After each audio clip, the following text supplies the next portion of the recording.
ഇത്തരമൊരു പ്രധാനപ്പെട്ട വിഷയം ചർച്ച ചെയ്യാൻ നീതി തീരുമാനമെടുത്തതിലുള്ള സന്തോഷവും അഭിനന്ദനവും അറിയിക്കുകയാണ്.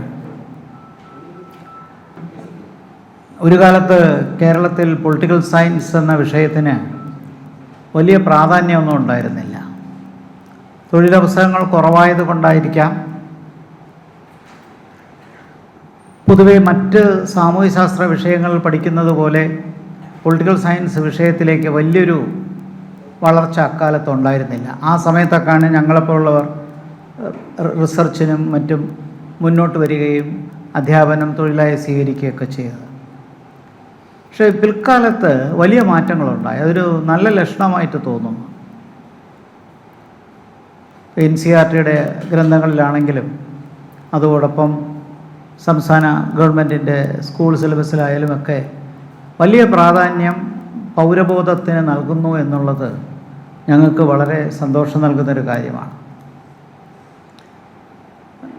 കൂടുതൽ സന്നദ്ധ സംഘടനകൾ നാട്ടിൽ വളർന്നതും പൊതുസമൂഹത്തിൻ്റെ ശക്തി കുറച്ചുകൂടി വർദ്ധിച്ചതുമെല്ലാം ഇത്തരം വിഷയത്തിനുള്ള പ്രാധാന്യത്തിന് കാരണമാക്കി എന്നുള്ളതും ശരിയാണ്.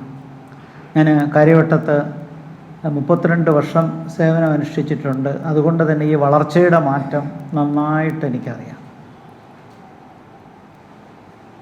അതിനു മുമ്പ് ഗവൺമെൻറ് സർവീസിൽ ഇരിക്കുമ്പോഴും കോളേജുകളിൽ ഈ വിഷയത്തിന് അത്ര വലിയൊരു ഇമ്പോർട്ടൻസ് കൊടുത്തിരുന്നില്ല. പക്ഷേ ഇപ്പോൾ ആ സ്ഥിതി ഒരുപാട് മാറി.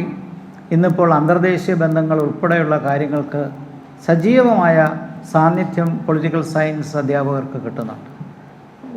ഒരാഴ്ച മുമ്പ് അംബാസഡർ TP ശ്രീനിവാസൻ അന്തർദേശീയ വിഷയങ്ങളെക്കുറിച്ചൊരു ജവഹർലാലിൽ വെച്ച് തന്നെ വലിയൊരു മീറ്റിംഗ് സംഘടിപ്പിക്കുകയുണ്ടായി. അതിൽ പാനലിസ്റ്റുകളായിട്ട് 7 പേര് വന്നതിൽ 4 പേര് ഞങ്ങൾ പൊളിറ്റിക്കൽ സയൻസുകാരായിരുന്നു, ബാക്കിയുള്ളവർ അംബാസഡർമാരായിരുന്നു. അപ്പം അതൊക്കെ സന്തോഷപൂർവ്വം സ്മരിക്കുകയാണ്. ശ്രീ വിനോദ് ഒരു പശ്ചാത്തലം നന്നായിട്ട് നൽകി എന്നുള്ളതാണ്. ഞാൻ പറയാൻ ഉദ്ദേശിക്കുന്നതും അവിടെ നിന്ന് തുടങ്ങാൻ തന്നെയാണ്. ജനാധിപത്യം ആദ്യ കാലഘട്ടങ്ങളിലെല്ലാം വിജയിച്ചത് ഡെവലപ്ഡ് കൺട്രീസിലായിരുന്നു, വികസിത രാജ്യങ്ങളിലായിരുന്നു.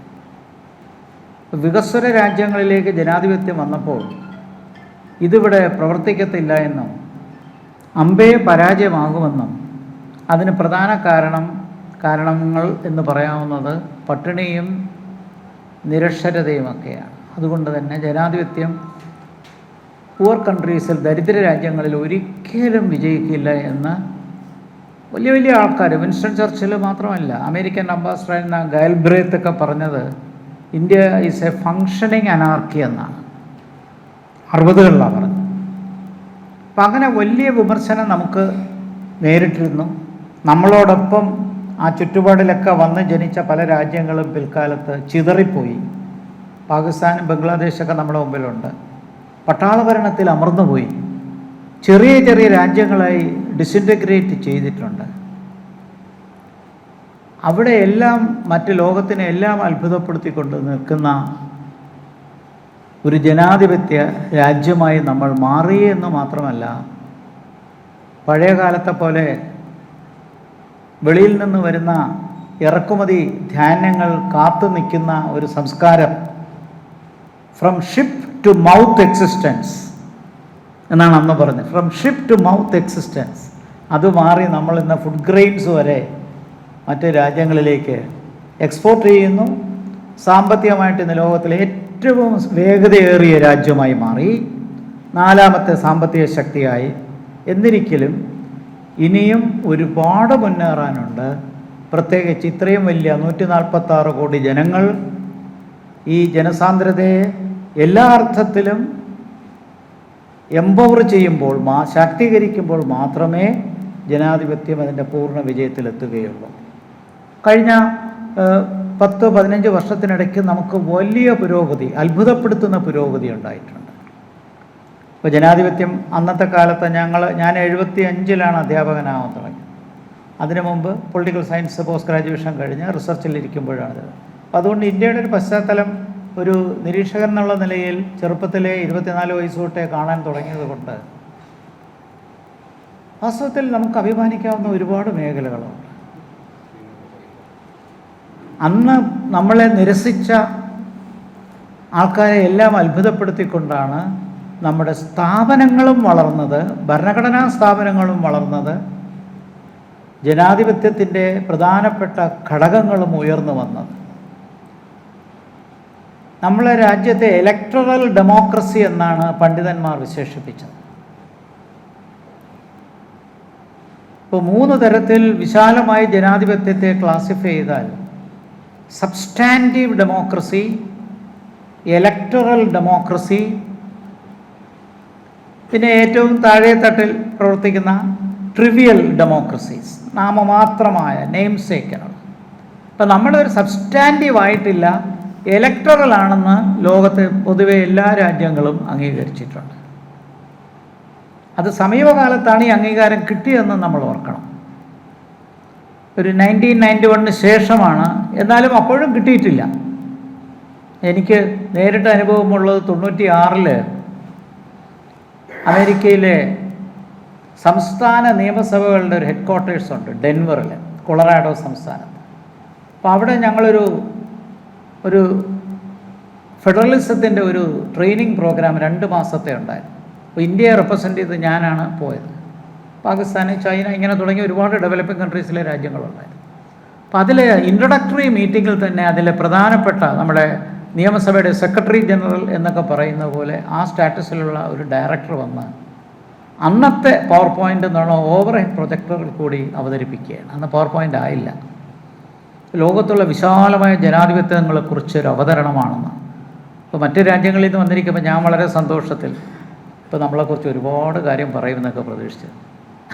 അദ്ദേഹത്തിൻ്റെ പ്രസൻറ്റേഷനിൽ യൂറോപ്യനും അമേരിക്കയും ഓസ്ട്രേലിയയും ഓഷ്യാനയും ഒക്കെ വന്നതല്ലാതെ ഒരു 3ാം ലോക രാജ്യവും വന്നില്ല. അദ്ദേഹം നിർത്തിയെടുത്ത് ഞാൻ കൈപൊക്കി. പിന്നെ ഞാൻ അദ്ദേഹത്തിനെ വേണ്ട രീതിയിൽ ബൗദ്ധികമായിട്ട് ചർച്ചയ്ക്ക് വിളിച്ച് ചലഞ്ച് ചെയ്യുകയും ചെയ്തു. അദ്ദേഹം അന്ന് ഒരു എക്സ്ക്യൂസ് പറഞ്ഞത്, we don't take developing countries seriously. അപ്പോൾ ഞാൻ ഇമ്മീഡിയറ്റ് ആയിട്ട് ഞാൻ റിയാക്ട് ചെയ്തു, I പിറ്റി the ambassadors working in this country എന്ന് തിരിച്ചു പറഞ്ഞു. ഞാൻ അദ്ദേഹത്തിന് ഇടിച്ച് ചോദിച്ചു, നിങ്ങൾ ഏതർത്ഥത്തിലാണ് ഇന്ത്യയെ തള്ളിക്കളഞ്ഞത്? അന്ന് 13 തിരഞ്ഞെടുപ്പുകൾ, ലോക്സഭാ തിരഞ്ഞെടുപ്പുകൾ കഴിഞ്ഞു. ആ കണക്കുൾപ്പെടെ പറഞ്ഞതിൻ്റെ കൂട്ടത്തിൽ ഞങ്ങളുടെ രാജ്യത്ത് എപ്പോഴെങ്കിലും ഒരു പട്ടാള ഭരണം ഉണ്ടായിട്ടുണ്ടോ, ഏകാധിപത്യം ഉണ്ടായിട്ടുണ്ടോ എന്ന് പറഞ്ഞു തീർത്തപ്പോൾ എൻ്റെ മനസ്സിൽ നിന്ന് മിന്നിയാൻ പോലെ 75 നമ്മൾ അടിയന്തരാവസ്ഥ പ്രഖ്യാപിച്ചു, അത് മറന്നു എന്ന് എൻ്റെ മനസാക്ഷി എന്നോട് ചോദിച്ചു. ഭാഗ്യത്തിന് മറുവശത്തിരിക്കുന്നവർക്ക് അത് അറിയില്ലായിരുന്നു. അതുകൊണ്ട് അങ്ങനെ ഒരു വിമർശനം എനിക്കുണ്ടായില്ല. അദ്ദേഹം അവസാനം പറഞ്ഞു, professor next time when you come India will be represented better എന്ന് മാത്രം പറഞ്ഞ് എന്നെ ആശ്വസിപ്പിക്കുകയാണ് ചെയ്തത്. അപ്പോൾ എൻ്റെ കൂടെ ഉണ്ടായിരുന്നവർക്ക് പാകിസ്ഥാനിലെ പ്രൊഫസറുണ്ട്, ചൈനയിലെ ആൾക്കാരുണ്ട്. അപ്പോൾ അവർക്കൊക്കെ ഞാൻ ഇത്രയും അറ്റാക്ക് ചെയ്തതിലൊരു വിഷമമുണ്ടായി. പക്ഷേ ഞാൻ പറഞ്ഞു എനിക്ക് നിവൃത്തിയില്ല, അത് ചെയ്യാതിരിക്കാൻ പറ്റില്ല. കാരണം ഒരു ട്രഡീഷണൽ ഒരു ഡെമോക്രസി അപ്രീഷിയേറ്റ് ചെയ്യാത്തത്തോളം കാലം. അപ്പോൾ അമേരിക്കയിലാണ് നടക്കുന്നത്, national council of state legislature. ഞാൻ അന്ന് അംബാസഡർ ടി.പി. ശ്രീനിവാസനെ ഒരാഴ്ചയ്ക്കകം തന്നെ അവിടെ നിന്ന് അദ്ദേഹത്തിന് ഫോണിൽ ബന്ധപ്പെട്ട് ഇങ്ങനെ സംഭവം ഉണ്ടായി, ശ്രദ്ധിക്കണമെന്ന് പറഞ്ഞു. അദ്ദേഹം വൈസ് കൗൺസിലാണെന്നിരിക്കും. അദ്ദേഹം പറഞ്ഞു നമ്മുടെ രാഷ്ട്രീയക്കാരുടെ കുഴപ്പങ്ങൾ കൊണ്ടാണ് നല്ല പേരൊന്നും കിട്ടാത്തതെന്നൊരു റിയാക്ഷനാണ് അദ്ദേഹം എന്ന് പറഞ്ഞത്. എന്തായാലും 91 ശേഷം നമ്മൾ ലൈം ലൈറ്റിൽ വന്നു. എക്കണോമിക് പെർഫോമൻസ് നന്നായി, പുരോഗതി ഉണ്ടായി, പല ഘട്ടങ്ങളിൽ കൂടിയുള്ള വളർച്ച, ഇതെല്ലാം നമ്മളെ സഹായിച്ചിട്ടുണ്ട്. ഇന്ന് Y2K ഒരു ടേണിംഗ് പോയിൻ്റാണ്. Y2K എല്ലാവർക്കും അറിയാമല്ലോ, Y2K ഒരു ടേണിംഗ് പോയിൻ്റാണ്. So India is now റിമാർക്കബിളി addressed and noted. അത് തർക്കമില്ല. ട്രംപ് പറഞ്ഞുകൊണ്ടൊന്നുമില്ല, അതിന് മുമ്പേ തന്നെ ഒരുപാട് വളർച്ച. ക്ലിൻ്റൺ തന്നെ ഇന്ത്യൻ പാർലമെൻറ്റിൽ 2001 പറഞ്ഞൊരു കാര്യം, Indians had given more to America than what America had given to India. അദ്ദേഹത്തിനെ പോലെ ഒരു ജനാധിപത്യ വിശ്വാസിക്ക് അത് പറയാൻ ഒരു മടിയും ഉണ്ടായിരുന്നില്ല. അത് സത്യവുമാണ്. ഇന്നും അത് തന്നെയാണ് സത്യം. ഈ സ്ഥാപനങ്ങളുടെ കാര്യത്തിൽ പറയുമ്പോൾ, ഇത് ഞങ്ങൾക്ക് പൊളിറ്റിക്കൽ സയൻസ് ആയതുകൊണ്ട് വിഷയത്തിലേക്ക് വരുന്നതിന് ഒരു പശ്ചാത്തലം പറയാതിരിക്കാൻ പറ്റില്ല. പല 3ാം ലോക രാജ്യങ്ങളിലും സ്ഥാപനങ്ങൾ നിലനിന്നിരുന്നില്ല, തകർന്നു പോയി. അവിടെയൊക്കെ പട്ടാള ഭരണമോ ഏകാധിപത്യ ഭരണമോ രാജ്യം ഡിസിൻറ്റിഗ്രേറ്റ് ചെയ്തിട്ടുണ്ട്. അന്ന് 1968 നിങ്ങൾക്കൊക്കെ അറിയാവുന്ന ഒരു ഗ്രന്ഥകാരൻ, വളരെ പ്രസിദ്ധമായ സാമുവൽ ഹണ്ടിങ്ടൺ. അദ്ദേഹത്തിൻ്റെ ക്ലാഷ് ഓഫ് സിവിലൈസേഷൻസ് എന്നുള്ള തിയറി പിൽക്കാലത്ത് വലിയ പ്രാബല്യം വന്നു. ഞാനീ പറയുന്ന അതിനൊക്കെ വളരെ മുമ്പ് 68 തന്നെ സാമുവൽ ഹണ്ടിങ്ടൻ്റെ ഒരു വളരെ പ്രസിദ്ധി ആർജിച്ച ഒരു ഗ്രന്ഥത്തിൽ political order in changing societies എന്നാണ് ആ ഗ്രന്ഥത്തിൻ്റെ പേര്. ആ ഗ്രന്ഥം ലോകത്തിൽ വലിയ ചർച്ചയ്ക്ക് വിധേയമായി. അതേപോലെ എല്ലാ ഗ്രന്ഥങ്ങളും ചർച്ചയ്ക്ക് പ്രാധാന്യം ഉണ്ടായി. അതിലേറ്റവും ഒടുവിലാണ് ക്ലാഷ് ഓഫ് സിവിലൈസേഷൻസ് വന്നത്. അത് വന്ന് ഒരു 6 മാസം കഴിഞ്ഞപ്പോഴാണ് സെപ്റ്റംബർ 11, 2001 വരുന്നത്. പക്ഷേ 68 കഥയിൽ ഞാൻ പറയുന്നത് അദ്ദേഹത്തിൻ്റെ പ്രഡിക്ഷൻ 3 ലോക രാജ്യങ്ങളിൽ ഇൻസ്റ്റിറ്റ്യൂഷൻ സർവൈവ് ചെയ്യില്ല. Political order in changing societies. Therefore the leadership will fall either into the hands of military or religion or bureaucracy. അങ്ങനെ തകർച്ചയ്ക്ക് വഴിയുണ്ട്. അതവിടെ പ്രസിദ്ധരായ പൊളിറ്റിക്കൽ സയൻറ്റിസ്റ്റുകളും സോഷ്യോളജിസ്റ്റുകളും സോഷ്യൽ സയൻറ്റിസ്റ്റുകളും എക്കോണമിസ്റ്റും എല്ലാം ഈ സിദ്ധാന്തത്തെ അന്ന് സപ്പോർട്ട് ചെയ്തു. 50 വന്ന ഭരണഘടന, 47 വന്ന സ്വാതന്ത്ര്യം. നമ്മൾ ഈ സ്ഥലത്ത് വളരുമ്പോഴും സാമ്പത്തികമായിട്ട് വലിയ വളർച്ച ഉണ്ടായില്ലെങ്കിലും സ്ഥാപനങ്ങൾ ഒരുവിധം കുഴപ്പമില്ലാതെ പോകുന്നുണ്ടായിരുന്നു. ബ്യൂറോക്രസിയുടെ സംഭാവന നമ്മൾ എടുത്ത് പറയണം. ഒരു ഇൻസ്റ്റിറ്റ്യൂഷൻ എന്നുള്ള നിലയിൽ സർദാർ വല്ലഭായ് പട്ടേൽ എടുത്തു പറഞ്ഞൊരു കാര്യമുണ്ടല്ലോ, ബ്രിട്ടീഷുകാരുടെ സമയത്ത് വന്ന ബ്യൂറോക്രസി ആണെങ്കിലും എനിക്കതിനെ മാറ്റാൻ കഴിയുന്നില്ല. Remove the bureaucracy, I find a big vacuum. ഒരു ശൂന്യതയാണ് ഞാൻ കാണുന്നത് എന്നാണ് പട്ടേൽ പറഞ്ഞത്. അതുകൊണ്ട് കുറേ സ്ഥാപനങ്ങൾ അവിടെ നിന്ന് അതിൻ്റെ തുടർച്ചയായിട്ട് നമുക്ക് വന്നു. ഈ പാർലമെൻറ്റ് പോലും പഴയ ബ്രിട്ടീഷ് പാർലമെൻറ്റായിരുന്നു. ബ്രിട്ടീഷുകാരുടെ അവർ തയ്യാറാക്കിയ ഇമ്പീരിയൽ ലെജിസ്ലേച്ചറായിരുന്നു നമ്മുടെ പാർലമെൻറ്റ്. പുതിയ കെട്ടിടം തന്നെയല്ല, പഴയ ബിൽഡിങ്ങിനെ പറയും.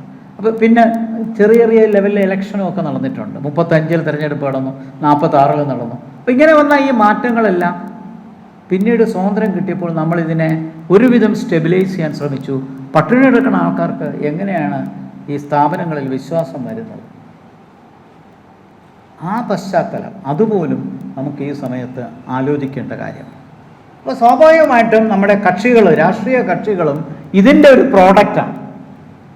രാഷ്ട്രീയ പാർട്ടികൾ ശൂന്യതയിൽ നിന്നുണ്ടാകുന്നതല്ല, സമൂഹത്തിൽ നിന്ന് വരുന്നതാണ്.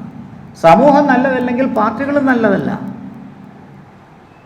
ശക്തമായ പൊതുസമൂഹമാണ് അഥവാ സിവിൽ സൊസൈറ്റിയാണ് ഡെമോക്രസിയുടെ ആധാരം. നമുക്കിന്നും ദുർബലമായ ഒരു സിവിൽ സൊസൈറ്റിയേ ഉള്ളൂ. അതുകൊണ്ടാണ് ഈ ചർച്ചകൾ വരുന്നല്ലോ, തിരഞ്ഞെടുപ്പുകൾ റിഗ്ഗിയാണ്, പിടിച്ചടക്കുകയാണ്, ഭരണഘടന പിടിച്ചടക്കുകയാണ്, ഒരു ഏകകക്ഷി സമ്പ്രദായത്തിലേക്ക് നമ്മൾ മാറുകയാണ് എന്നൊക്കെ പറയുന്നതിനെ പത്രക്കാരും ബാക്കി ചാനലുകാരും ഒക്കെ ഇത്രയും പ്രാബല്യം കൊടുക്കുന്നത് ഇതൊക്കെ നോക്കിയിരുന്ന് ശ്രദ്ധിക്കാൻ ആൾക്കാരുള്ളത് കൊണ്ടാണ്. നല്ലൊരു സിവിൽ സൊസൈറ്റിയിലായിരുന്നെങ്കിൽ അത് സംഭവിക്കില്ല. ഞാനിപ്പോൾ നിങ്ങളോട് സംസാരിക്കുന്നത് പൊതുമണ്ഡലത്തിൽ നിന്നുകൊണ്ടാണ്. ഇതിനെ ഒരു സിവിൽ സൊസൈറ്റി ആയിട്ട് ഞാൻ കാണുന്നുണ്ട്. ട്രേഡ് യൂണിയനും സിവിൽ സൊസൈറ്റിയാണ്, ചേംബർ ഓഫ് കോമേഴ്സും സിവിൽ സൊസൈറ്റിയാണ്, ഒരു കോളേജും സിവിൽ സൊസൈറ്റിയാണ്. അവിടെയൊക്കെ ഒരു പൊതുമണ്ഡലത്തിൻ്റെ പ്രകടനം, അതിൻ്റെ ഒരു ചർച്ച ശക്തമായ രീതിയിൽ വന്ന രാജ്യങ്ങളിലെല്ലാം ജനാധിപത്യം വിജയിച്ചിട്ടുണ്ട്. പാശ്ചാത്യ രാജ്യങ്ങളുടെ ഒരു പ്രത്യേകത, നമുക്ക് ചരിത്രപരമായിട്ട് ഇനി അവരോട് അസൂയപ്പെട്ടിട്ട് കാര്യമില്ല. അവിടെ ജന്മിത്വവും പഴയകാലത്തെ പുരുഷ മേധാവിത്വവും എല്ലാം ഉണ്ടായിരുന്ന കാലഘട്ടത്തിൽ നിന്നും ചക്രവർത്തി ഭരണത്തിൽ വന്നപ്പോൾ ആ ഭരണത്തിനെതിരെ നടന്ന വിപ്ലവങ്ങളും അതോടൊപ്പം അമേരിക്ക പോലുള്ള രാജ്യങ്ങളിൽ കോളനി വാഴ്ചയ്ക്കെതിരെ നടന്ന സമരവും ഇതെല്ലാം കുറേ വർഷങ്ങളായിട്ട് നടന്ന് സ്വാതന്ത്ര്യം കിട്ടിയിട്ടും നേരെ ജനാധിപത്യത്തിലേക്ക് പോയില്ല. ഘട്ടം ഘട്ടമായിട്ടാണ് ഡെമോക്രസി പോയത്. സ്ത്രീകൾക്ക് വോട്ടവകാശം അമേരിക്കയിൽ കൊടുക്കുന്നത് 1920 കറുത്ത വർഗ്ഗക്കാർക്ക് അമേരിക്കയിൽ വോട്ടവകാശം കൊടുക്കുന്നത് 1964 അപ്പോൾ ഈ സ്റ്റേജസ് കൂടി വന്നതുകൊണ്ട് അവർക്കത് മനസ്സിലാക്കാനും അതുവഴി ശക്തമായൊരു പൊതുസമൂഹം വളരാനും കഴിഞ്ഞു. പക്ഷെ നമ്മളെടുത്ത റിസ്ക് ആലോചിക്കണം. ഒറ്റ സ്ട്രോക്കിലാണ് യൂണിവേഴ്സൽ അഡൽട്ട് ഫ്രാഞ്ചൈസ് കൊണ്ടുവന്നത്. അതിൻ്റെ റിസ്ക്കാണ് നമുക്ക് കാണുന്നത്. അപ്പം അന്ന് ഗാന്ധിജി തന്നെ കോൺഗ്രസ് മൂവ്മെൻറ്റ് പിരിച്ചുവിടാൻ പറഞ്ഞു. അപ്പം നെഹ്റു അതിനെ ചെറുത്തുകൊണ്ട് പറഞ്ഞത്, ഇപ്പോഴങ്ങനെ ഒരു സംഗതി ചെയ്താൽ ഭരണം ഏറ്റെടുക്കാൻ രാജ്യത്തിൽ അതിൻ്റെ ജനാധിപത്യത്തിൻ്റെ ഒരു ശക്തി അതിൻ്റെ ഒരു ഷോൾഡേഴ്സിലേക്ക് വരാൻ പറ്റിയ സമ്പ്രദായം വളർച്ചയൊന്നും ആയിട്ടില്ല. അതുകൊണ്ട് കോൺഗ്രസ് തുടരണം. അതിന് കോൺഗ്രസ് ഫ്രീഡം മൂവ്മെൻറ്റിന് വേണ്ടി വർക്ക് ചെയ്തതിൻ്റെ ചൂഷണം ഉണ്ടാകുമെന്ന് ഭയപ്പെട്ടാണ് ഗാന്ധിജി പറഞ്ഞത്. പക്ഷെ അന്ന് എനിക്ക് കോൺഗ്രസിനെ പിരിച്ചുവിടാൻ പറ്റത്തില്ല, മറ്റൊരു പാർട്ടിയും ആ സ്ഥാനത്ത് വന്നിട്ടില്ല, അതുകൊണ്ട് തന്നെ ഇത് തുടർച്ചയായിട്ട് തുടരണം, പാർട്ടിയായി മാറണം എന്ന് ഗാന്ധിജിയോട് നെഹ്റു മറുപടി പറഞ്ഞു.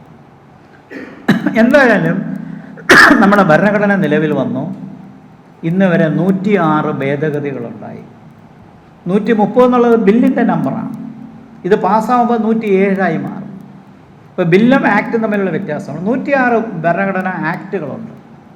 ഏറ്റവും ഒടുവിൽ നടന്നതാണ് സ്ത്രീകൾക്ക് 1/3 റെപ്രസെൻറ്റേഷൻ. അത് പാർലമെൻറ്റിൽ അത് നടക്കണമെങ്കിൽ അതിനു മുമ്പ് സെൻസസ് വരണം. അപ്പോൾ അതിനോട് നമുക്ക് കോംപ്ലക്സ് സൊസൈറ്റിയാണ്, സങ്കീർണത നിറഞ്ഞ ഒരു രാജ്യമാണ്. അതിനെ ഓവർകം ചെയ്യാൻ പറ്റുന്ന ഏറ്റവും നല്ല മെത്തേഡ് ഡെമോക്രസിയാണ്. ഡെമോക്രസിയുടെ പ്രത്യേകത എന്താണ്? ഡെലിബറേഷൻ, ചർച്ച, ഡിഫറൻസസ്. പക്ഷെ അതിനെ സോർട്ട് ഔട്ട് ചെയ്യാൻ പറ്റുന്ന ഒരു പ്രക്രിയയാണ് ഡെമോക്രസിയിലുള്ളത്. നിർഭാഗ്യവശാൽ പാർലമെൻറ്റിനകത്ത് നമ്മൾ ഉദ്ദേശിക്കുന്ന രീതിയിലുള്ള ചർച്ചകൾ നടക്കുന്നില്ല, അല്ലേ? അതാണ് നമുക്ക് പറ്റുന്ന ഏറ്റവും വലിയ വിഷയം. ആദ്യ കാലഘട്ടങ്ങളിൽ അങ്ങനെ ആയിരുന്നില്ല. ചില ചോദ്യങ്ങൾക്ക് ഉത്തരം പറയാൻ പറ്റാതെ അന്നത്തെ പ്രധാനമന്ത്രി നെഹ്റുവിന് ഇരിക്കേണ്ടി വന്നിട്ടുണ്ട്. ലോഹിയുടെ ചില ചോദ്യങ്ങൾക്ക് ഉത്തരം പറയാൻ പറ്റാതെ കഴിഞ്ഞിട്ടുണ്ട്. ലാൽ ബഹദൂർ ശാസ്ത്രി ഒരു റെയിൽവേ ആക്സിഡന്റിന് ശേഷം മന്ത്രിസ്ഥാനം രാജിവെച്ചൊരു പാരമ്പര്യം നമ്മുടെ ഉണ്ട്. ഇവിടെ LK അദ്വാനിജിയുടെ കാര്യം പറഞ്ഞുകൂടെ? അപ്പം അങ്ങനെ മോഡൽസ് ആയിട്ടുള്ള ലീഡേഴ്സ് നമുക്കുണ്ടായിരുന്നു. ആ സാഹചര്യത്തിൽ നിന്നൊക്കെ പോയി കോൺഗ്രസും തകർന്നു. BJP ആ സ്പേസിൽ ഒരു പരിധി വരെ ഉയർന്നു വരികയും ചെയ്തു. സംസ്ഥാനങ്ങളിൽ ചെറിയ പാർട്ടികളും അല്ലെങ്കിൽ സംസ്ഥാന അടിസ്ഥാനത്തിലുള്ള പാർട്ടികളും വളർന്നു. ഞാൻ ഈ പാർട്ടികളെക്കുറിച്ച് പറഞ്ഞത് ജനാധിപത്യത്തിൽ അവരെത്ര പ്രാധാന്യമുണ്ട്. പക്ഷേ ഇലക്ഷൻ കമ്മീഷൻ്റെ നിങ്ങൾ വെബ്സൈറ്റിൽ പോയിട്ട് നാഷണൽ പാർട്ടീസ് ഓഫ് ഇന്ത്യ എന്ന് ടൈപ്പ് ചെയ്താൽ 6 പാർട്ടികളെ കാണത്തുള്ളൂ. അതിൽ പ്രധാനപ്പെട്ട 2 പാർട്ടി കോൺഗ്രസ് പാർട്ടിയും BJPയാണ്. അത് കഴിഞ്ഞാലുള്ള 4 പാർട്ടികളുടെ പേര് പറയുമ്പോൾ തന്നെ അതിൻ്റെ പരിമിതി നമുക്ക് മനസ്സിലാക്കാം. നാഗാലാൻഡിലും നോർത്ത് ഈസ്റ്റിലും മാത്രം പ്രവർത്തിക്കുന്ന 2-3 സംസ്ഥാനങ്ങളിൽ പ്രവർത്തിക്കുന്ന നാഷണൽ പീപ്പിൾസ് പാർട്ടി, ഡൽഹിയിലും പഞ്ചാബിലും പൊതുവിൽ മാത്രമുള്ള ആം ആദ്മി പാർട്ടി, ഇപ്പോൾ ഭരണമൊന്നും ഇല്ലാത്ത BSP, ഉത്തരേന്ത്യ, പിന്നെ കേരളത്തിലേക്ക് ഒതുങ്ങിയ CPM, ഇത്രയേ ഉള്ളൂ. അതേസമയം സംസ്ഥാന പാർട്ടികൾ ഒരുപാടുണ്ട്. അപ്പം നമ്മുടെ സമൂഹത്തിൻ്റെ ഒരു പരിച്ഛേദമാണ് പാർട്ടി സിസ്റ്റം എന്ന് പറയാനാണ് ഞാനീ പറഞ്ഞത്. പക്ഷെ ഇവിടെ ലാഗ് ചെയ്യുന്നത്, ഇവിടെ അവതാരകൻ തുടക്കത്തിൽ മോഡറേറ്റർ പറഞ്ഞത് എന്തുകൊണ്ടാണ് ഇത് സംഭവിക്കാത്തത്, ഇത്രയും സംശയങ്ങൾ വരുന്നത് എന്തുകൊണ്ടാണ്? ഇതിനുള്ള മറുപടി ഇതാണ്: ശക്തമായൊരു പൊതുമണ്ഡലം ഉയർന്നാലേ കഴിയുള്ളൂ. ആ പൊതുമണ്ഡലം ഉയരണമെങ്കിൽ വിദ്യാഭ്യാസവും വേണം, രാഷ്ട്രീയ പാർട്ടികളിൽ നല്ല ചർച്ചകളുണ്ടാകണം, ആഭ്യന്തരമായും ബാഹ്യത്തിലും ചർച്ചകളുണ്ടാകണം, ടെലിവിഷനും മാധ്യമങ്ങളും നല്ല ചർച്ചകൾ അവരുടെ വേദികളിലും പ്ലാറ്റ്ഫോംസിലും കൊണ്ടുവരണം. അത് വായിച്ച് മനസ്സിലാക്കി ജനങ്ങൾ പങ്കാളിത്തത്തിലേക്ക് ഇറങ്ങുകയും, ഒരു ഉദാഹരണമായിട്ട് പറഞ്ഞാൽ ഇന്ന് ലോകത്തിൽ ഏറ്റവും കൂടുതൽ സന്നദ്ധ സംഘടനയുള്ള ഒരു രാജ്യമാണ് നമ്മൾ. മോർ ദാൻ 500,000 NGOs ഉള്ള രാജ്യമാണ്. അവർക്കെല്ലാം പൊതുസമൂഹത്തിൽ സംഭാവന ചെയ്യാൻ പറ്റും. അവർ പ്രവർത്തിക്കുന്നത് ഏതെങ്കിലും പാർട്ടിക്ക് വേണ്ടി ആകണമെന്നില്ല. ഡയറക്റ്റ്ലി ഓർ ഇൻഡയറക്റ്റ്ലി ഡെമോക്രസിക്ക് അവർ ശക്തിയാണ് തരുന്നത്. അങ്ങനെ പ്രവർത്തിക്കുന്ന സംഘടനകൾ പുറമെയാണ് ഈ ബ്യൂറോക്രസി. അത് ഫോർമൽ ഇൻസ്റ്റിറ്റ്യൂഷനാണ്.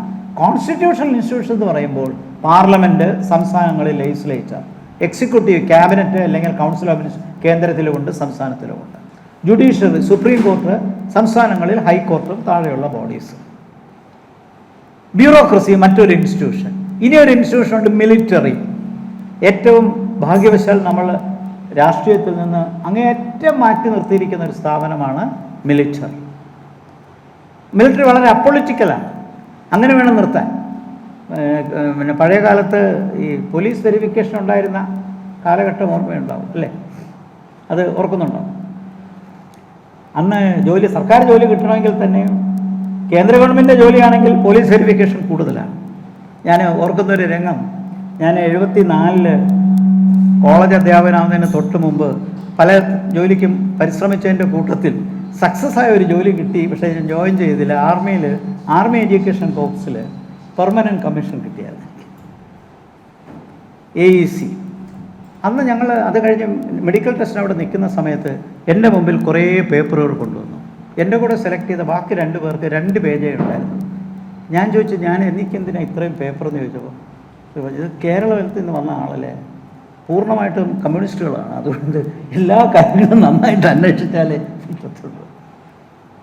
ഏതായാലും കോളേജ് ജോലി കിട്ടിയപ്പോഴാണ് അപ്പോയിൻമെൻ്റ് ഓർഡർ രാഷ്ട്രപതിയുടെ പേരിൽ വലിയൊരു പാക്കറ്റ്, അതിപ്പോഴും ഞാൻ എൻ്റെ കൈവശം വച്ചിട്ട് ഒരു ഓർമ്മയ്ക്കായിട്ട് ഡെറാഡൂണിൽ IMA ജോയിൻ ചെയ്യാനായി, ഇന്ത്യൻ മെഡിക്കൽ അക്കാഡമി.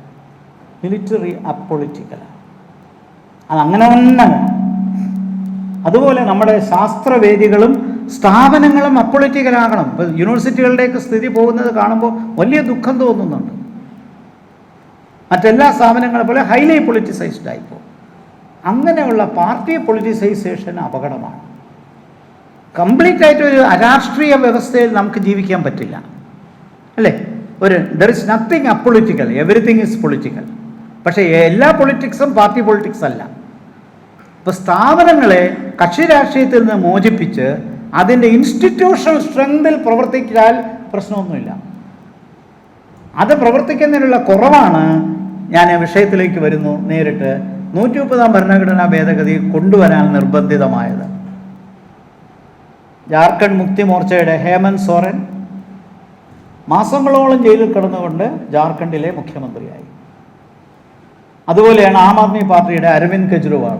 ഡൽഹി ഭരിച്ചു, ജയിലിലിരുന്ന് ഓർഡർ ഇടുമായിരുന്നു. മറ്റൊന്ന് തമിഴ്നാട്ടിലെ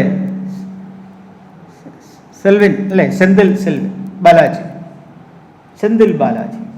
അദ്ദേഹത്തെ പുറത്താക്കിയത് ഗവർണറാണ്, പക്ഷെ വീണ്ടും മുഖ്യമന്ത്രി അദ്ദേഹത്തെ കയറ്റിയപ്പോൾ കോടതിയിലേക്ക് ഇഷ്യൂ ചെന്നപ്പോൾ കോടതി ഉയർത്തിയ ഉത്കണ്ഠയുടെ പേരിൽ അയാളോട് രാജിവെക്കാൻ മുഖ്യമന്ത്രി അദ്ദേഹത്തിന് താല്പര്യം ഉണ്ടായിട്ടില്ല. കോടതി ഇങ്ങനെ പറഞ്ഞതുകൊണ്ട് നമ്മുടെ രാജ്യത്തെ പ്രശ്നങ്ങൾ നമുക്ക് കോടതിയുടെ കാര്യം ആലോചിച്ച് നോക്കാം. We have theoretically an independent judiciary. ഇവിടെ ഞാൻ കൊളീജിയത്തിൻ്റെ കാര്യത്തിലേക്കല്ല പോകുന്നത്. ഇത്രത്തോളം കോടതിയുടെ കേസുകൾ വിചാരണ ചെയ്ത് തീർക്കാതെ വച്ചിരിക്കുന്ന കോടിക്കണക്കിന് കേസുകളാണ് രാജ്യത്ത് നിലവിലുള്ളത്. ഇതിനെ പറയുന്നത് പെൻഡൻസി ഓഫ് കേസസ്. ആ പെൻഡൻസി ഓഫ് കേസസ് ഒരിക്കലും ന്യായമല്ല. Justice delayed is justice denied. നമ്മൾ ഇൻസ്റ്റിറ്റ്യൂഷനെ കുറിച്ച് പറയുമ്പോൾ കോടതികൾക്ക് ആൾക്കാർക്ക് വിശ്വാസം വരണമെങ്കിൽ സമയത്ത് വിധി നൽകണം. കോൺസ്റ്റിറ്റ്യൂഷണലായിട്ട് അവർക്ക് പ്രൊപ്പറൈറ്റി ഒക്കെ ഉണ്ട്, പക്ഷെ പല കാര്യങ്ങളിലും വിധി നൽകാൻ മാറ്റിവെക്കുകയോ അതിനകത്തുള്ള കളികളിലേക്ക് മാറുകയോ ചെയ്യുന്നുണ്ട്. ഇപ്പോൾ 34 പേരുള്ള ജഡ്ജിമാരുള്ള ഒരു അംഗസംഖ്യയാണ് സുപ്രീം കോടതിയിലുള്ളത്. സംസ്ഥാനങ്ങളിൽ വ്യത്യാസം വരും. 34 മെമ്പേഴ്സ് ആണ് സുപ്രീം കോടതിയിലുള്ളത്. ഇവരെ സെലക്ട് ചെയ്യുന്ന കൊളീജിയത്തെക്കുറിച്ച് ആക്ഷേപങ്ങളുണ്ടെങ്കിലും ഗവൺമെൻറ്റിന് വിട്ടുകൊടുക്കുന്നതിനേക്കാൾ നാഷണൽ ജുഡീഷ്യൽ അപ്പോയിൻമെൻറ്റ്സ് കമ്മീഷൻ പരാജയപ്പെട്ടല്ലോ. അതിനേക്കാൾ ഭേദമല്ലേ കൊളീജിയത്തിനകത്ത് കുടുംബപരമായ സ്വാധീനം അതിനകത്ത് വരും. ഇപ്പോൾ ജസ്റ്റിസ് ചന്ദ്രചൂഡിൻ്റെ അച്ഛനും ചീഫ് ജസ്റ്റിസ് ആയിരുന്നു. അങ്ങനെ കുടുംബപരമായ രക്തബന്ധങ്ങളൊക്കെ നോമിനേഷനിൽ കയറി വരും വക്കീൽ പണിയിൽ നിന്ന് ജഡ്ജിമാരിലേക്ക് എന്നുള്ളതല്ലാതെ പക്ക പാർട്ടി പൊളിറ്റിക്സിൽ വരില്ല. അതിൻ്റെ ഒരു വ്യത്യാസം. ഇപ്പോൾ ജസ്റ്റിസ് കൃഷ്ണയ്യർ പണ്ട് മന്ത്രിയായിരുന്നെങ്കിലും പിന്നീട് ജഡ്ജിയായി മാറിയതിന് ശേഷം അദ്ദേഹത്തിന് കമ്മ്യൂണിസ്റ്റ് പാർട്ടിയുമായിട്ട് ബന്ധമോ അത്തരം പ്രവർത്തനങ്ങളോ കാണിച്ചതായി നമുക്ക് തെളിവൊന്നും പറയാനില്ല. കേരളത്തിലെ ആഭ്യന്തരമന്ത്രിയായിരുന്ന ആളാണ് ജസ്റ്റിസ് കൃഷ്ണയ്യർ. സുപ്രീം കോടതി ജഡ്ജി വരെയായി. ജഡ്ജി എന്നുള്ളതിൽ അദ്ദേഹം നല്ല റെപ്യൂട്ടേഷൻ ഉണ്ടായിരുന്നു. അപ്പോൾ നിയമത്തെ വ്യാഖ്യാനിക്കാൻ പറ്റുന്ന ആൾക്കാർ സമയത്തിന് ഞാൻ ആലോചിക്കുന്നത് നമുക്കെല്ലാവർക്കും ആലോചിക്കും, ഈ ആർട്ടിഫിഷ്യൽ ഇൻ്റലിജൻസിൻ്റെ കാലത്ത് ഇത്രയും ഫാസ്റ്റായിട്ട് ഡേറ്റ കൊളക്ട് ചെയ്യാൻ പറ്റുന്ന സമയത്ത് എന്തിനാണ് പെൻഡൻസി ഓഫ് കേസസ്? അതുകൊണ്ടല്ലേ ഇത്തരം നിയമങ്ങൾ വരുന്നത്. ഇനി 130-ാം ഭരണഘടനാ ഭേദഗതി അവതരിപ്പിച്ചിട്ട് 25 ദിവസമായി. ഓഗസ്റ്റ് 20, ഇന്നിപ്പം 16 അല്ലേ? അടുത്ത മാസം ആകുമ്പോൾ 30 ദിവസമാവും. അല്ല, അടുത്ത മാസമല്ല, 20-ാം തീയതി 30 ദിവസവും. ആഭ്യന്തരമന്ത്രി അമിത്ഷായാണ് ഇത് അവതരിപ്പിച്ചത്. ഈ ബില്ലിന് ഒരു സവിശേഷതകൾ വളരെ ഹ്രസ്വമായിട്ട് പറഞ്ഞാൽ 5 വർഷത്തിലേറെ 5 വർഷമോ അതിലേറെ ശിക്ഷിക്കാൻ വകുപ്പുള്ള കേസുകളിൽ പ്രതിയാകുന്നവർ, ഒന്നാമത്തെ കാര്യം 5 years or more, അങ്ങനെയുള്ളൊരു കേസ്. അതാണ് നമ്പർ 1 കണ്ടീഷൻ. ഇത് പറയാൻ കാരണം ഇലക്ഷൻ കമ്മീഷൻ്റെ പീപ്പിൾസ് റെപ്രസെൻറ്റേഷൻ ആക്ട് അനുസരിച്ച് ഇപ്പോഴൊരു നിയമമുണ്ട്. ഒരു MLA MPയെയോ 2 വർഷത്തേക്ക് ശിക്ഷിച്ചാൽ അയാളുടെ സ്ഥാനം പോകും. പക്ഷേ ശിക്ഷിക്കണം എന്നുള്ളതാണ് പെൻഡൻസി ഓഫ് കേസസിൻ്റെ പ്രോബ്ലം പറയുന്നത്. അപ്പോൾ അതുകൊണ്ട് ആ നിയമം ഒരു വലിയൊരു ഗ്യാപ്പ് ഉണ്ടാക്കിയിരിക്കുകയാണ്. നമ്മുടെ ഭരണഘടനയിൽ ഒരു ഗ്യാപ്പാണ്. അതുകൊണ്ടാണ് 5 വർഷമോ അതിലേറെയോ ശിക്ഷിക്കാൻ സാധ്യതയുള്ള കേസിൽ അറസ്റ്റ് ചെയ്യപ്പെട്ട ഒരാൾ, അങ്ങനെ അറസ്റ്റ് ചെയ്യപ്പെടുന്ന ഒരാൾ 30 ദിവസം ജയിൽ ശിക്ഷ അനുഭവിച്ചാൽ അദ്ദേഹത്തിന് മന്ത്രിസ്ഥാനം പോകും. അത് കേന്ദ്രത്തിലായാലും സംസ്ഥാനങ്ങളിലായാലും യൂണിയൻ ടെറിട്ടറിയിലായാലും. അപ്പം അതിന് വ്യക്തമായി അതിനകത്ത് പ്രപ്പോസൽ പറയുന്നുണ്ട്. ഇങ്ങനെ വരുന്നൊരു കേസിൽ മന്ത്രിസഭയിൽ ഒരാളെ പുറത്താക്കാനാണെങ്കിൽ പ്രധാനമന്ത്രിക്ക് പ്രസിഡന്റിനോട് ഉപദേശിക്കാം. പ്രൈം മിനിസ്റ്റർ ഉപദേശിക്കാതെയും ഒരു മന്ത്രിയെ ഡിസ്മിസ് ചെയ്യാൻ ഈ വകുപ്പിൽ ബില്ലിൽ പറയുന്നുണ്ട്. ഇപ്പം സംസ്ഥാനത്ത് ഗവർണർക്ക് ഇന്ന മന്ത്രിയെ പുറത്താക്കണമെന്ന് മുഖ്യമന്ത്രിയുടെ ഉപദേശത്തോടു കൂടി തീരുമാനമെടുക്കാം. പക്ഷെ അങ്ങനെ ഒരു ഉപദേശം സ്റ്റാലിനെ പോലുള്ള ആൾക്കാർ തന്നില്ലെങ്കിൽ 30 ദിവസം കിടന്നാൽ പുറത്താണ്. ഇത് തന്നെയാണ് യൂണിയൻ ടെറിട്ടറീസ്, പ്രത്യേകിച്ച് അസംബ്ലിയുള്ള 3 യൂണിയൻ ടെറിട്ടറീസ്, ഡൽഹി, ജമ്മു കാശ്മീർ, പുതുച്ചേരി, ഈ 3 അസംബ്ലി. അവിടെ ലഫ്റ്റനന്റ് ഗവർണറാണ് ഇക്കാര്യത്തിൽ തീരുമാനമെടുക്കുന്നത്. 31-ാം ദിവസം മന്ത്രിസ്ഥാനം പോകും. പക്ഷേ ഈ ബില്ലിൽ മറ്റൊരു വകുപ്പ് പറയുന്നുണ്ട്, ഇയാൾ ജാമ്യത്തിൽ വിട്ടുകഴിഞ്ഞാൽ വേണമെങ്കിൽ മന്ത്രിയായിട്ട് തിരിച്ചു വരാം. നമ്മുടെ നിയമത്തിൻ്റെ ഒരു പ്രത്യേകത എന്ന് പറഞ്ഞാൽ അത് എത്രത്തോളം നമ്മൾ വിശാലമായി അവതരിപ്പിച്ചു, അതിനെ എക്സ്പ്ലെയിൻ ചെയ്ത് കൂടുതൽ കാര്യങ്ങൾ പറയുന്നു, അവിടെയൊക്കെ ഗ്യാപ്പുകൾ അല്ലെങ്കിൽ മറ്റെന്തെങ്കിലും ഇഷ്യൂസ് വഴിമാറിയാണ്. നമ്മളെ ഭരണഘടന ഇത്രയും വലുതായത് ഈ ഒരു കാര്യത്തിൽ കൂടിയാണ്. പല കാര്യങ്ങളും സ്റ്റാറ്റ്യൂട്ട് വഴി ചെയ്യാവുന്നതേ ഉണ്ടായിരുന്നുള്ളൂ. ലോകത്തിലെ ഏറ്റവും ഹ്രസ്വമായൊരു ഭരണഘടനയാണ് അമേരിക്കയുടേത്. ലോകത്തിലെ ഏറ്റവും വലിയ ഭരണഘടനയാണ് നമ്മുടേത്. എഴുതിയിട്ടും തീർന്നില്ല. The most descriptive. അപ്പോൾ നമ്മുടെ നിയമങ്ങൾക്കകത്ത് പോലും ഗ്യാപ്പുകൾ വരുന്നു. ഈ ബില്ല് പെർഫെക്റ്റ് ആണെന്ന് പറയാൻ പറ്റില്ല. നമ്മൾ ഉദ്ദേശിക്കുന്നത് എന്താണ്? ജയിലിൽ കിടന്നിരുന്നുകൊണ്ട് ഒരാൾ മുഖ്യമന്ത്രിയോ മന്ത്രിയോ ആകാൻ പാടില്ല, പ്രധാനമന്ത്രിയോ മന്ത്രിമാരോ ആകാൻ പാടില്ല, അവിടെ ഇരുന്നുകൊണ്ട് ഓർഡർ ഇറക്കാൻ പാടില്ല. ഈ നിയമത്തിന് നമുക്ക് പൊതുവിൽ കുറ്റം പറയേണ്ട യാതൊരു കാര്യവുമില്ല. ഭരണഘടനയുടെ സുപ്രീം കോടതി പ്രത്യേകമായി കൊണ്ടുവന്ന ഒരു ജഡ്ജ്മെൻ്റ് ഉണ്ട്, കേശവാനന്ദ ഭാരതി കേസ് 1972. ആ കേശവാനന്ദ ഭാരതി കേസിൽ ഭരണഘടനയുടെ ഫണ്ടമെൻ്റൽ റൈറ്റ്സ് എന്നല്ല പറയുന്നത്, ചില സവിശേഷതകളുള്ള ചില ഫീച്ചേഴ്സ് നമ്മുടെ കോൺസ്റ്റിറ്റ്യൂഷനുണ്ട്.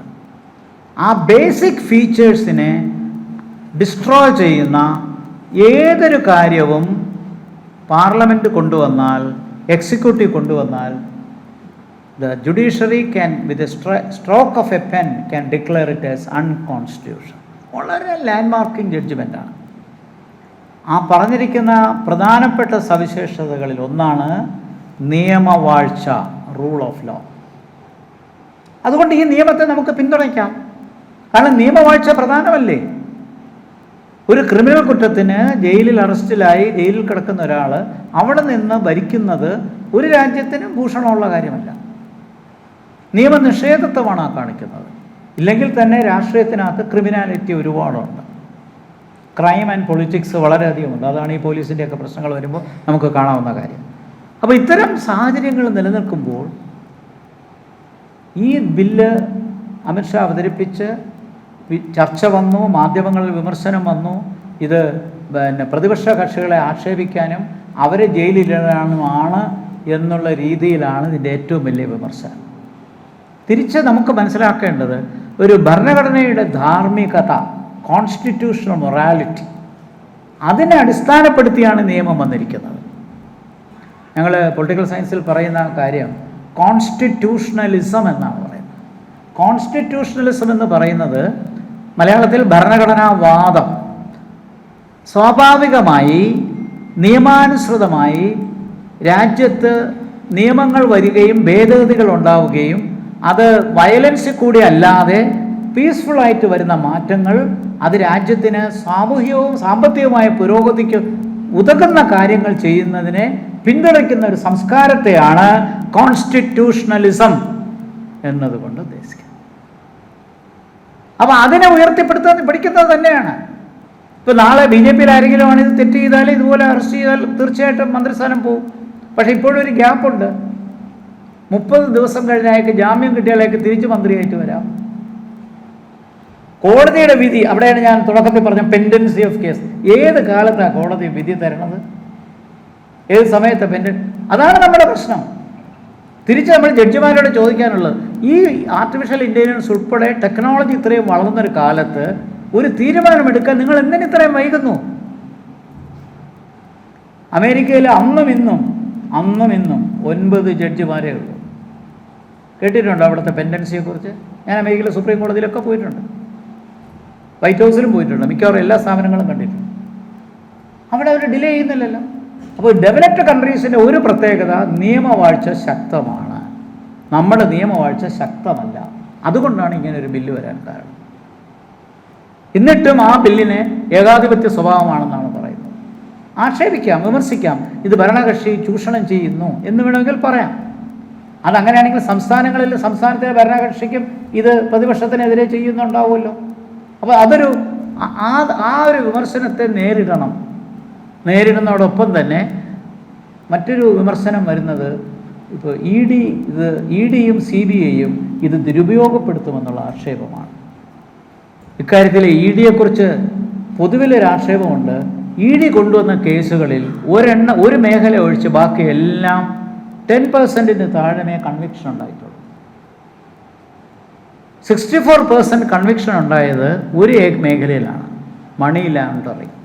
മണി ലോണ്ടറിങ്ങിൽ ED കൊണ്ടുവന്നതിന് 64% ശിക്ഷ കൊടുത്തിട്ടുണ്ട്.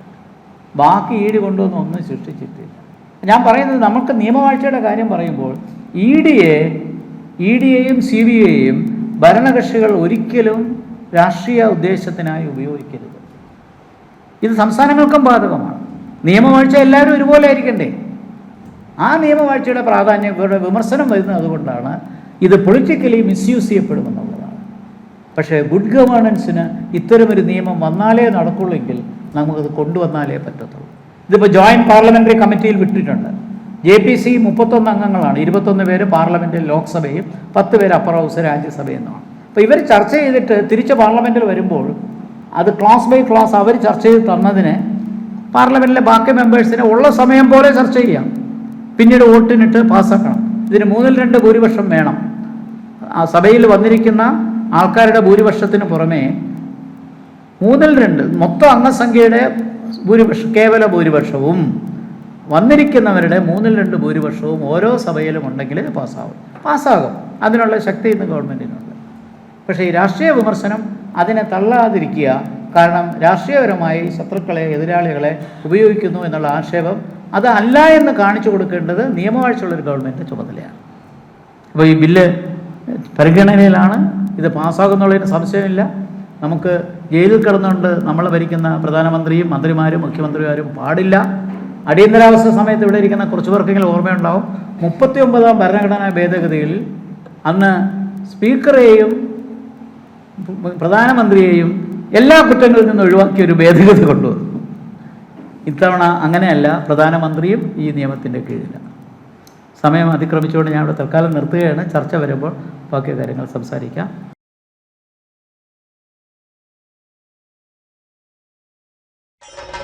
ഭാരതത്തിലെ അതിപ്രശസ്തമായ ക്ഷേത്രങ്ങളിലേക്ക് മലയാളം ന്യൂസ് നെറ്റ്വർക്ക് സംഘടിപ്പിക്കുന്ന ആധ്യാത്മിക യാത്രകൾ. പ്രമുഖ ട്രാവൽ ഏജൻസിയായ യാത്രാനന്ദയുമായി ചേർന്ന് മലയാളം ന്യൂസ് നെറ്റ്വർക്ക് ഒരുക്കുന്ന യാത്രയിൽ ചുരുങ്ങിയ നിരക്കിൽ നിങ്ങൾക്കും പങ്കാളികളാകാം. ഭാരതത്തിലെ പ്രമുഖ ശക്തിപീഠമായ അസമിലെ കാമാഖ്യ ക്ഷേത്രത്തിലേക്കാണ് ആദ്യ യാത്ര. കാമരൂപമെന്ന് കാളിദാസനും പ്രാഗ്ജ്യോതിഷപുരമെന്ന് വ്യാസനും വിളിച്ച അതിമനോഹരമായ സംസ്ഥാനമാണ് അസം. സമമായി മറ്റൊന്നില്ല എന്നാണ് അസമിന്റെ അർത്ഥം. ബ്രഹ്മപുത്ര നദിയും ഹിമാലയവും ദൃശ്യചാരുത കൊണ്ട് അനുഗ്രഹിച്ച അസമിലെ കാമാഖ്യ ഇന്ത്യയിലെ തന്നെ ഏറ്റവും പ്രധാനപ്പെട്ട കാളി ക്ഷേത്രങ്ങളിലൊന്നാണ്. കാമാഖ്യ ക്ഷേത്ര സന്ദർശനത്തിന് ശേഷം കിഴക്കിന്റെ സ്വിറ്റ്സർലാൻഡ് എന്നറിയപ്പെടുന്ന മേഘാലയയിലെ ഷില്ലോങ് നഗരവും ചിറാപുഞ്ചിയും അതിമനോഹരമായ മഴക്കാടുകളും ഹിമാലയൻ കാറ്റ് ചൂളം വിളിക്കുന്ന താഴ്വരകളും മേഘങ്ങളെ ഉമ്മവയ്ക്കുന്ന ചെറുകുന്നുകളും കണ്ണാടി പോലെ ജലമൊഴുകുന്ന ഉമയാങ് നദിയും സന്ദർശിക്കുന്നു. ജീവിതത്തിൽ ഒരിക്കലെങ്കിലും കണ്ടിരിക്കേണ്ട ഈ അത്ഭുത ലോകത്തിലേക്ക് നിങ്ങളെ സ്വാഗതം ചെയ്യുന്നു. വിമാന ടിക്കറ്റും ചിലവുകളും ഉൾപ്പെടെ 65,000 രൂപ ചിലവ് വരുന്ന ഈ പാക്കേജ് 59,000 രൂപയ്ക്ക് മലയാളം ന്യൂസ് നെറ്റ്വർക്ക് നിങ്ങൾക്ക് ലഭ്യമാക്കുന്നു. ആദ്യം ബുക്ക് ചെയ്യുന്ന 5 പേർക്ക് 56,000 രൂപയ്ക്ക് ഏർലി ബേർഡ് ഓഫറും ലഭ്യമാണ്. കൂടുതൽ വിവരങ്ങൾക്ക് ഇനി പറയുന്ന നമ്പറിൽ ബന്ധപ്പെടുക. 8089001200 അല്ലെങ്കിൽ 7736549234.